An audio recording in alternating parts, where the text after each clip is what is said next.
إخوانه من الأنبياء والمرسلين والأولياء والشهداء والصالحين والصحابة والتابعين والعلماء والمصنفين ثم وصل جميع الملائكة المقربين خصوصا لآبائنا وأمهاتنا وأجدادنا وجداتنا وخصوصا لجميع مشايخنا وأساتذتنا ثم وصل جميع المسلمين والمسلمات والمؤمنين والمؤمنات من مشارق الأرض ومغاربها برها وبحرها الحياء منهم والأموات ثم وصل محمد محي الدين تاج المفاخر وإلى عائشة نور الأمة ثم وصل محمد صديق الأمين ثم وصل محمد الفاروق ثم وصل زوجتي وإلى جميع تلامذي الفاتحة. أعوذ بالله من الشيطان الرجيم بسم الله الرحمن الرحيم الحمد لله رب العالمين الرحمن الرحيم مالك يوم الدين إياك نعبد وإياك نستعين اهدنا الصراط المستقيم صراط الذين أنعمت عليهم غير المغضوب عليهم ولا الضالين رب اغفر لي آمين. Selanjutnya monggo sareng-sareng malih mau surat Fatihah dikhususkan untuk para pihak yang ikut membantu, memfasilitasi dan membangun pondok niki. Al-Fatihah. A'udzu billahi minasyaitonir rajim. Bismillahirrahmanirrahim. Alhamdulillahi rabbil alamin arrahmanir rahim. Maliki yaumiddin. Iyyaka na'budu wa iyyaka nasta'in. Ihdinas siratal mustaqim. Siratal ladzina an'amta 'alaihim ghairil maghdubi 'alaihim waladdallin. Rabbi ighfir li amin. Selanjutnya monggo sareng-sareng malih mau surat Fatihah dikhususkan untuk pembangunan pondok ini supaya diparingi kemudahan dan kelancaran oleh Allah Subhanahu wa taala. Al-Fatihah. A'udzu billahi minasyaitonir rajim. Bismillahirrahmanirrahim. Alhamdulillahirabbil alamin arrahmanir rahim. Maliki yaumiddin. Iyyaka na'budu wa iyyaka nasta'in. Ihdinas siratal mustaqim. Siratal ladzina an'amta 'alaihim ghairil maghdubi 'alaihim waladdallin. Rabbi ighfir li amin. Selanjutnya monggo sareng-sareng malih mau surat Fatihah dikhususkan untuk keluarga besar Al-Bidayah. Semoga Allah Subhanahu wa taala diparing kesehatan, diparing kemudahan dalam rangka bertalabul ilmi, diparing kesuksesan dalam rangka menjalani kehidupan, dan oleh Allah Subhanahu wa taala dilindungi dari bahaya narkoba dan kenakalan remaja. Al-Fatihah. A'udzu billahi minasyaitonir rajim. Bismillahirrahmanirrahim. Alhamdulillahi rabbil alamin arrahmanir rahim. Maliki yaumiddin. Iyyaka na'budu wa iyyaka nasta'in. Ihdinas siratal mustaqim. Siratal ladzina an'amta 'alaihim ghairil maghdubi 'alaihim waladdallin. Rabbi ighfir li amin. Selanjutnya monggo sareng-sareng malih mau surat Fatihah dikhususkan untuk pengarang kitab ilmu usulil fikih yaitu Syekh Abdul Wahab Khalaf. Al-Fatihah. A'udzu billahi minasyaitonir rajim. Bismillahirrahmanirrahim. Alhamdulillahi rabbil alamin arrahmanir rahim. Maliki yaumiddin. Iyyaka na'budu wa iyyaka nasta'in. Ihdinas siratal mustaqim. Siratal ladzina an'amta 'alaihim ghairil maghdubi 'alaihim waladdallin. Rabbi ighfir li amin. Mari difokuskan ya. Ini praktek penting bagi pemula ya. Kalau sudah bisa baca kitab ya tidak usah begini. Pemula yang paling penting itu. Bismillahirrahmanirrahim. Wa yutabbiqu, dan menerapkan siapa faqih. Wa yutabbiqu, dan menerapkan siapa faqih qa'idata an-nahyu lit-tahrim, kaidah, rupanya kaidah boleh, an-nahyu lit-tahrim, nahi menunjukkan haram, ala qawlihi, atas firman Allah Ta'ala, hale atau dalam keadaan maha luhur siapa Allah, rupanya qaul, ya ayyuhalladzina amanu la yaskhar qaumun min qaumin. Ya ayyuhalladzina, wahai ingat-ingat, alladzina orang banyak, amanu yang beriman siapa alladzina, la yaskhar, janganlah melecehkan, janganlah mengolok-olok siapa qaumun, kaum, sebuah kaum min qaumin, dari kaum yang lain. Setelah menerapkan kaidah an-nahyu lit-tahrim pada firman Allah, ya ayyuhalladzina amanu la yaskhar qaumun min qaumin wa yahkumu, dan menghukumi siapa faqih bi anna sukhriyata qaumin, dengan sesungguhnya mengolok-olok, melecehkan, mengejeknya sebuah kaum min qaumin, terhadap kaum yang lain, khabar dari anna adalah muharramatun, diharamkan. Wa yutabbiku, dan menerapkan siapa faqih qaidata al-amu yantazimu, akan kaidah al-amu yantazimu jami'a afradihi qat'an. Al-amu bermula sigat am adalah yantazimu, mencakup apa sigat am, jami'a afradihi, akan keseluruhan beberapa satuannya, am qat'an secara pasti atau dengan pasti, diterapkan ala qaulihi, atas firman Allah Ta'ala dalam keadaan maha luhur siapa Allah. Rupanya qaul, rupanya firman, hurrimat, diharamkan, alaikum, atas kamu semuanya. Naibul fa'il dari hurrimat apa? Ummahatukum, beberapa ibu kamu semuanya. Setelah al-amu, kaidah al-amu yantazimu jami'a afradihi, bukan ifradihi itu ya, afradihi qat'an,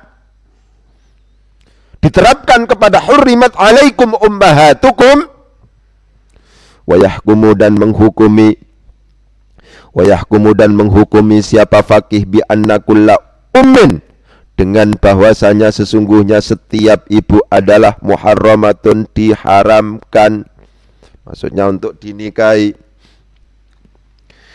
Wa yutabbiku, dan menerapkan siapa faqih qaidata al-mutlaqu yadullu ala ayyi fardin, kaidah al-mutlaqu utawi mutlak, al-mutlaqu bermula mutlak adalah yadullu, menunjukkan ada apa mutlak, ala ayyi fardin, atas satuan manapun, atas satuan manapun, diterapkan ala qaulihi, atas firman Allah Ta'ala dalam keadaan mahluhur siapa Allah, fi kafaratidz zihari, di dalam masalah kafarat zihar. Rupanya qaul fatahriru raqabatin, fatahriru raqabatin, maka harus memerdekakan budak.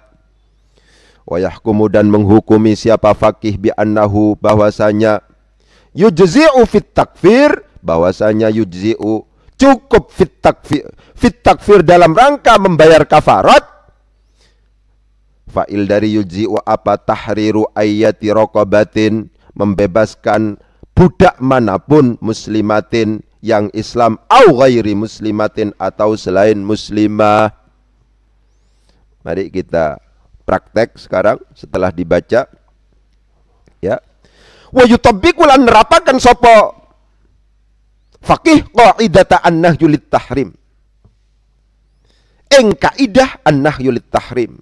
Perhatikan, ya ta ba qaf, ya ta ba qaf, itu memungkinkan dibaca yutabbiqu, memungkinkan dibaca yutbiqu, memungkinkan dibaca yatbaqu. Ya, jadi salah satu yang menjadikan membaca kitab itu sulit adalah kitab tertulis tanpa diharokati. Karena demikian, satu tulisan memungkinkan dibaca dengan alternatif bacaan yang banyak. Ya ta ba qaf itu memungkinkan diasalkan atau berasal dari tabiqa yatbaqu, atbaqa yutbiqu, tabbaqa yutabbiqu.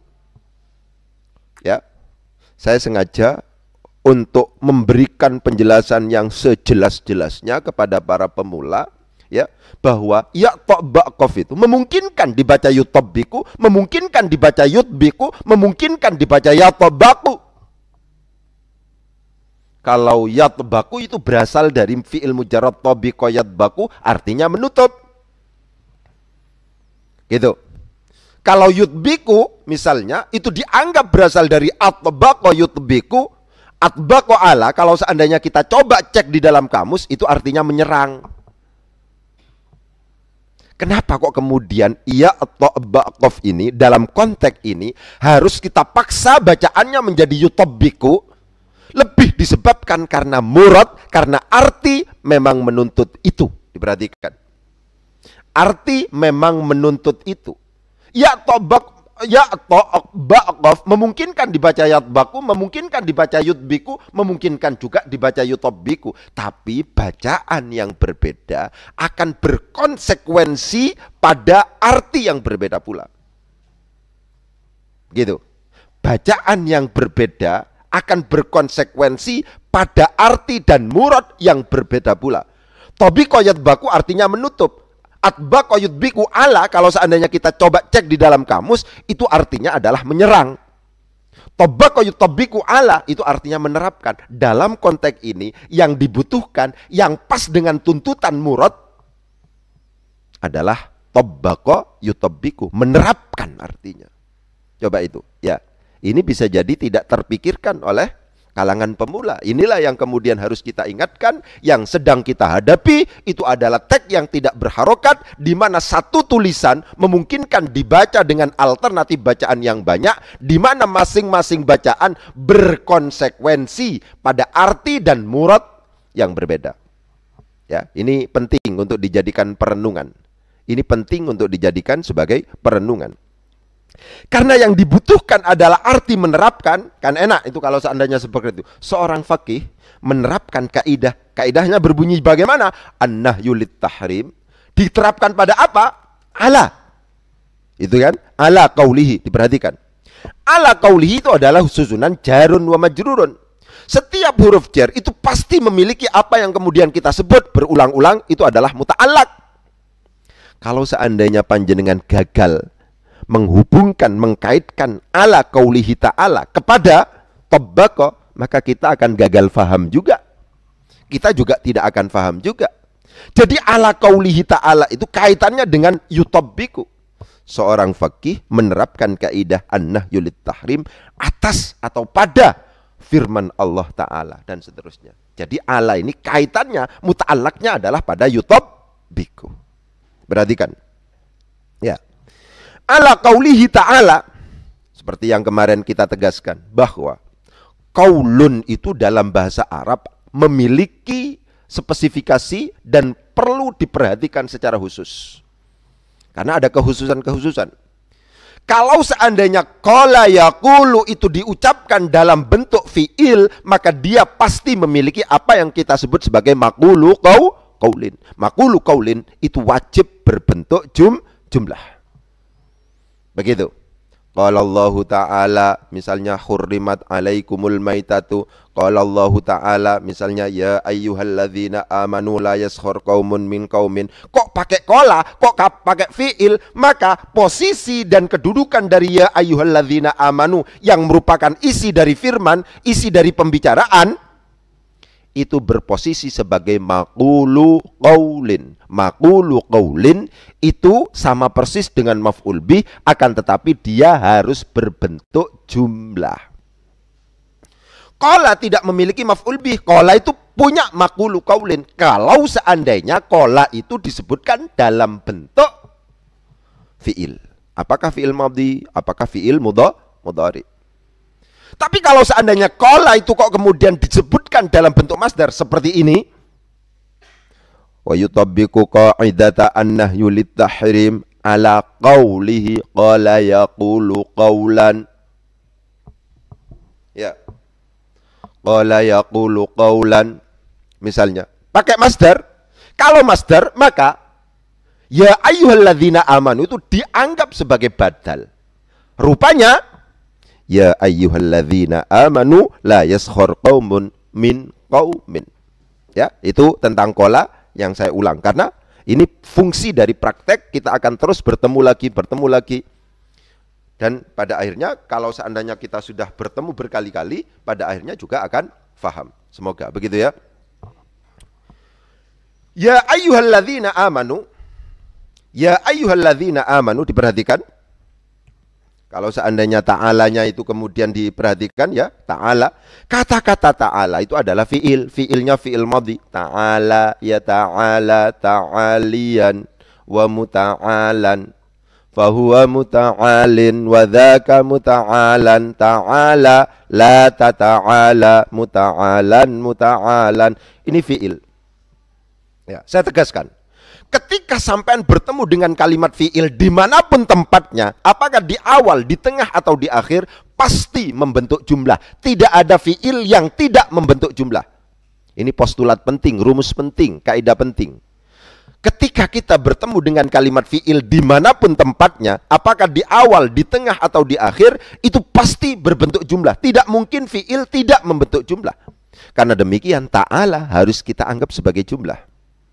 Kenapa? Karena fi'il. Fi'il apa ini? Fi'il madhi. Semua fi'il, apakah fi'il madhi, fi'il mudhari, atau fi'il amar, apakah ada di awal, apakah di tengah, atau di akhir, pasti membentuk jumlah. Karena demikian, ta'ala di sini harus dianggap sebagai jumlah. Kemudian berkembang. Ada jumlah jatuh setelah qaulihi, dhamir di situ. Hi. Ada jumlah jatuh setelah isim ma'rifat. Kaidah mengatakan setiap jumlah yang jatuh setelah isim ma'rifat, maka di situ ditentukan sebagai hal jumlah. Ya. Oleh sebab itu, cara bacanya adalah ala qaulihi, ing atase firmane Gusti Allah Ta'ala. Ta'ala hale maha luhur sapa Allah, sinten Allah, begitu. Ya. Ala qaulihi, atas firman Allah Ta'ala dalam keadaan maha luhur siapa Allah, begitu. Ta'alanya itu adalah jumlah. Jumlah jatuh setelah isim ma'rifat. Setiap jumlah yang jatuh setelah isim ma'rifat, maka itu dihukumi sebagai halul jumlah. Itu semacam itu. Ya ayyuhalladzina amanu la yaskhar qaumun min qaumin. Banyak pelajaran yang kemudian bisa ditepetik sekarang dalam konteks ini. Yang pertama adalah kata-kata ya itu adalah huruf nida. Ya. Yang jatuh setelah huruf nida itu namanya munada. Begitu. Kemarin sudah kita tegaskan bahwa kalau seandainya huruf nida itu kemudian munadanya adalah berupa isim yang didahului oleh alif lam, maka yang namanya huruf nida itu tidak bisa langsung masuk kepada munada itu. Harus diberi tambahan ayyun wuslatun dan hak tambih. Oleh sebab itu, ketika misalnya munadanya berupa an-nasu, ketika yang namanya munadanya berupa misalnya al-kafirun, ada alnya semuanya, tidak mungkin yan-nasu, tidak mungkin yal kafiruna misalnya, ya ayyuhal kafiruna, ya ayyuhan nasu. Termasuk dalam konteks ini adalah alladzina, ayunnya itu namanya ayun wuslatun, haknya itu namanya hak tambih. Mana munadanya? Tetap munadanya adalah alladzina.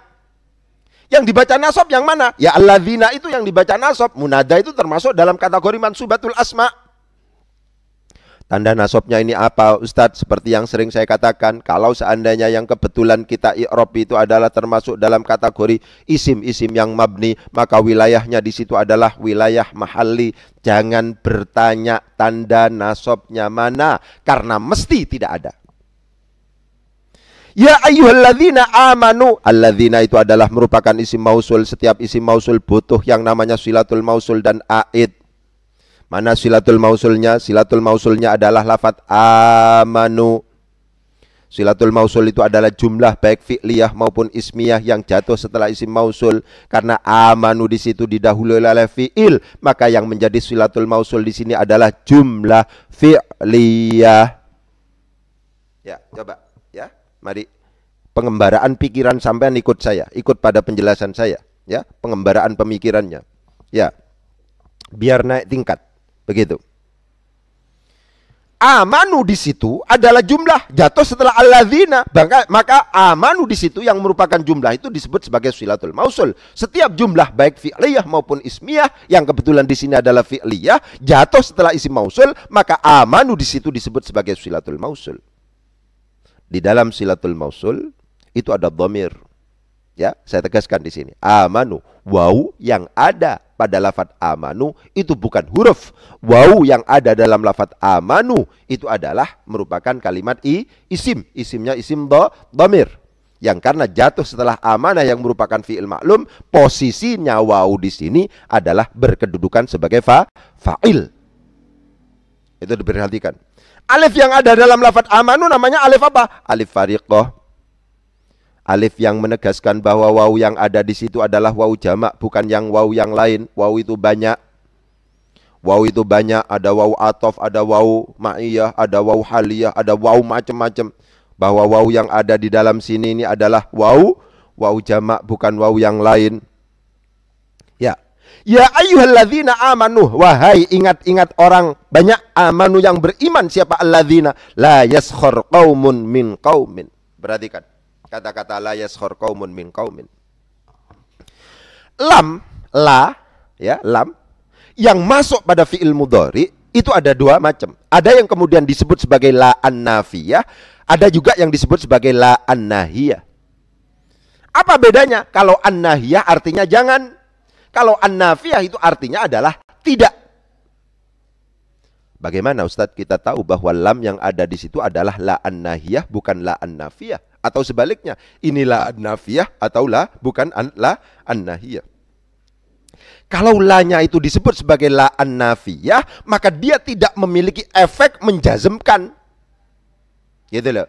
Kalau seandainya memiliki efek menjazmkan, itu adalah la-nya an-nahiyah. Ketika disebut sebagai la an-nahiyah, maka dampaknya adalah secara arti dia harus diterjemahkan jangan, bukan tidak.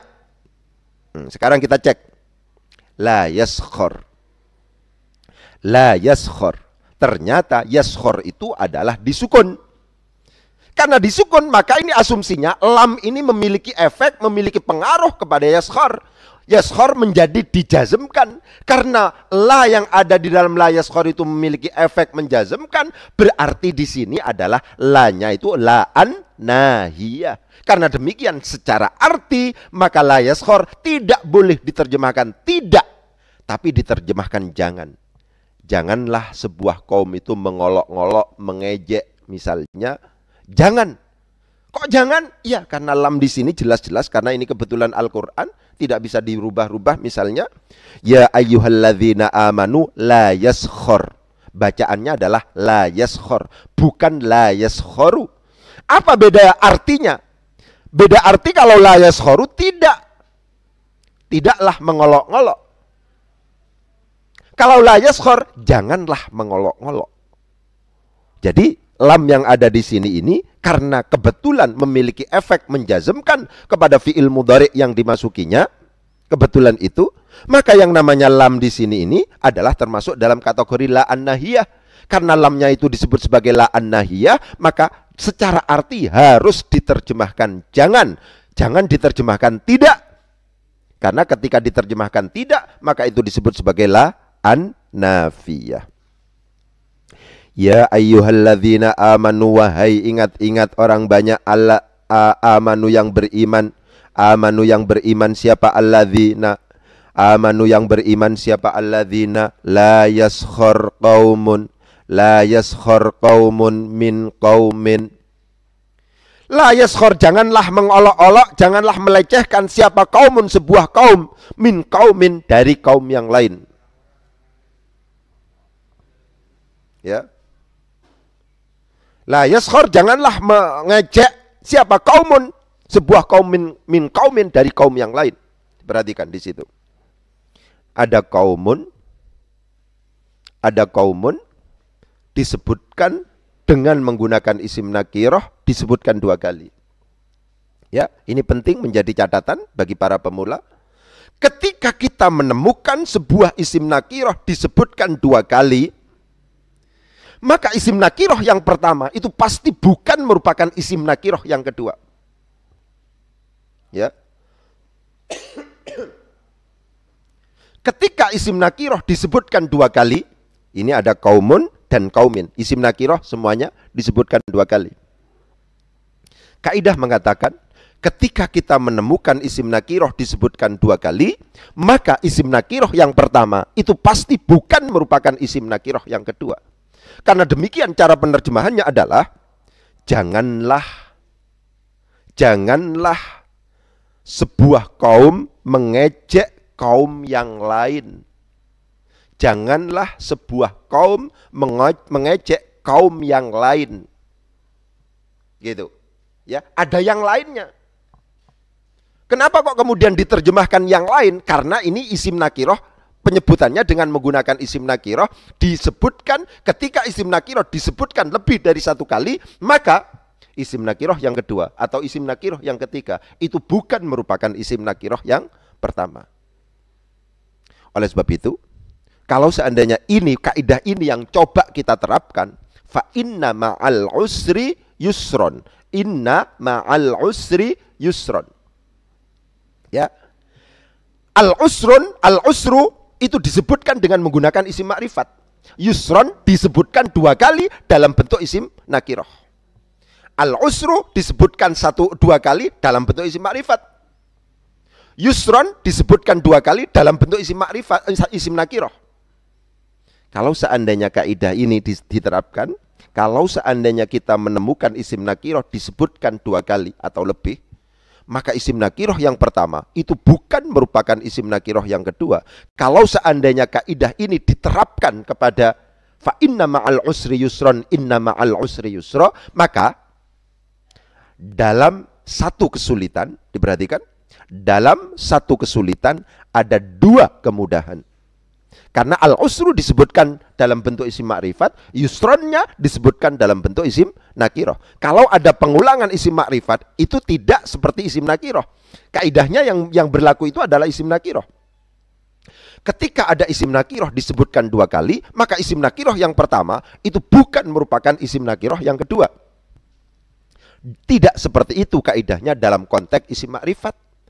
Kalau seandainya kaidah ini yang kemudian diterapkan, fa inna ma'al usri yusron, inna ma'al usri yusron, maka kaidah ini ketika dijalankan, al usru disebutkan dengan menggunakan isim ma'rifat, yusron disebutkan dengan menggunakan isim nakiroh. Karena demikian pengertiannya adalah dalam satu kesulitan terdapat dua kemudahan. Dalam satu kesulitan terdapat dua kemudahan. Dari mana kesimpulan dua itu? Karena dalam bahasa Arab ditegaskan bahwa ketika ada isim nakiroh disebutkan dua kali atau lebih, maka isim nakiroh yang kedua itu bukan merupakan isim nakiroh yang pertama. Itu begitu. La yaskhar, janganlah mengolok-olok, janganlah mengejek siapa kaumun kaum min kaumin dari kaum yang lain. Gitu. Janganlah mengejek siapa kaumun kaum min kaumin dari kaum yang lain. Gitu. Setelah kemudian an-nahyu lit-tahrim itu kemudian diterapkan kepada ya ayyuhalladzina amanu la yaskhur qaumun min qaumin. Selanjutnya wa yahkumu, seorang fakih akhirnya menghukumi bi anna sukhriyata qaumin, bahwasanya mengolok-olok atau mengejek atau melecehkan sebuah kaum, ya sebuah kaum min kaumin pada kaum yang lain, khabarnya anna sekarang adalah muharramatun, diharamkan.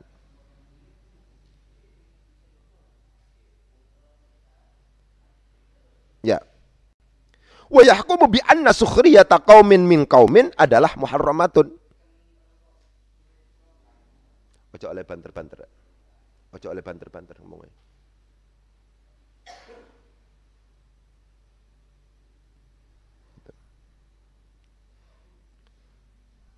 Gitu. Wa yahkumu bi anna sukhriyata qaumin min qaumin adalah muharramatun. Wa yahkumu, dan kemudian menghukumi siapa fakih? Menghukumi bi anna sukhriyata qaumin, bahwasanya pelecehan sebuah kaum terhadap kaum yang lain, khabarnya anna sekarang adalah muharramatun, diharamkan. Coba diperhatikan, karena ini dalam konteks tadi sudah ya, lamnya sudah kita bahas bahwa lamnya di situ adalah termasuk dalam kategori la an-nahiyah, lebih disebabkan karena memang yaskhor di situ adalah berdampak atau terdampak. Dia disukun la yaskhor, bacaannya bukan la yaskhoru. Karena demikian lam yang ada dalam la yaskhor itu harus diterjemahkan jangan. Kenapa kok diterjemahkan jangan? Karena di situ termasuk dalam kategori la an-nahiyah. Kok tahu di situ adalah la an-nahiyah? Karena menjazmkan. Karena lanya adalah la an-nahiyah, artinya harus janganlah sebuah kaum itu mengejek atau mengolok-ngolok min kaumin dari kaum yang lain. Begitu. Wa yahkumu bi anna sukhriyata qaumin min qaumin adalah muharramatun. Diperhatikan. Ini lagi-lagi pilihan. Ya, pilihan. Jadi ba itu adalah huruf jar. Setiap huruf jar itu masuk pada isim atau masuk pada sesuatu yang dianggap sebagai isim. Ya kan? Kalau seandainya panjenengan ditanya, kenapa hamzah nun ini kok dibaca anna? Bukan dibaca an, bukan dibaca in, bukan dibaca inna. Itu alasannya seperti itu. Ba-nya ini adalah huruf jar. Huruf jar itu masuk pada isim atau masuk kepada sesuatu yang dianggap isim. Sesuatu yang dianggap isim itu namanya adalah masdar muawwal. Masdar muawwal itu rumusnya adalah huruf masdariyah plus jumlah. Nggak mungkin yang namanya masdar muawwal itu tidak berbentuk jumlah. Isim masdar muawwal huruf masdariyah itu pasti masuk pada jumlah. Nah, sekarang selanjutnya. Kenapa kok kemudian tidak dibacaan? Kenapa kok tidak dibacain? Kalau dibacaan itu mesti masuk pada fiil. Kalau dibacain itu mesti masuk pada fiil. Padahal di sini jelas-jelas sukhriyata qaumin itu adalah merupakan bentuk kalimat isim, bukan fiil. Karena demikian gugurlah alternatif an dan in. Gugurlah alternatif an dan in. Tinggal anna dan inna. Seperti yang saya katakan, ini diulang-ulang terus. Apa bedanya anna dan inna? Kalau inna itu hanya memiliki dua fungsi, yaitu fungsi taukid dan fungsi nasab, tidak memiliki fungsi masdariyah. Padahal yang dibutuhkan di sini bukan fungsi taukid, bukan fungsi nasab, akan tetapi fungsi masdariyah. Kenapa? Karena kita memiliki kebutuhan untuk agar ba di sini yang merupakan huruf jar itu masuknya kepada isim atau pada sesuatu yang dianggap sebagai kalimat isim. Inilah alasan kenapa kok kemudian bacaannya adalah bi anna sukhriyata qaumin. Kenapa kok sukhriyata? Karena anna di situ adalah di samping merupakan huruf masdariyah juga merupakan huruf nasab. Merupakan huruf nasab. Mana isimnya anna? Isimnya anna adalah sukhriyata qaumin. Isimnya anna adalah sukhriyata qaumin. Gitu.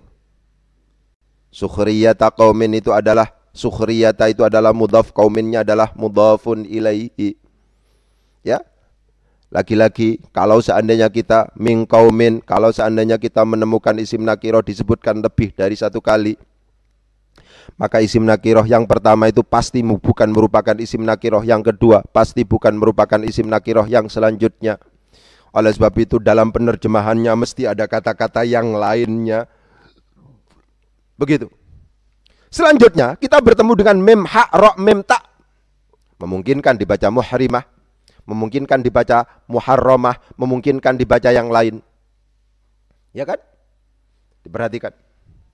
Kalau seandainya misalnya dibaca muhrim berasal dari ahrama itu secara umum, meskipun kadang-kadang diterjemahkan haram juga, itu adalah diterjemahkan orang yang ihram, muhrim. Kalau muhrimah itu adalah wanita yang ihram, yang pakai baju ihram, yang sedang melakukan ibadah baik umrah maupun haji. Begitu. Nah, yang kita butuhkan di sini bagaimana mim ha ra mim ta ini bisa diterjemahkan diharamkan.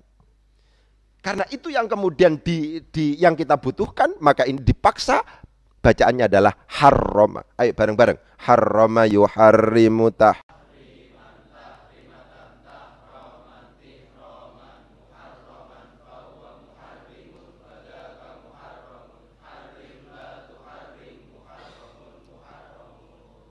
Problem bagi pemula itu menurut saya diantaranya itu mim ha ra mim ta memungkinkan dibaca muhrimah, memungkinkan dibaca muharrimah, memungkinkan dibaca muhramah, memungkinkan dibaca muharramah. Dari mana kita bisa memilih itu, Ustaz? Memilih pemilihannya itu bagaimana? Pertimbangan pemilihan apakah ini pada akhirnya diikutkan pada wazan af'ala atau fa'ala? Apakah ini pada akhirnya akan dibaca ahrama atau harrama? Ini nanti berkonsekuensi pada arti, ya. Maka yang paling jadikan pertimbangan itu adalah arti. Ya. Sehingga kata-kata misalnya ini bukan muhrimnya, itu salah. Karena muhrim itu orang yang ihram. Ini bukan mahramnya. Ini mahram itu haram dinikahi. Ini bukan mahramnya ini. Itu semacam itu. Oke? Jadi mungkin itu yang kemudian bisa saya sampaikan karena keterbatasan waktu. Semoga bermanfaat. Al-Fatihah.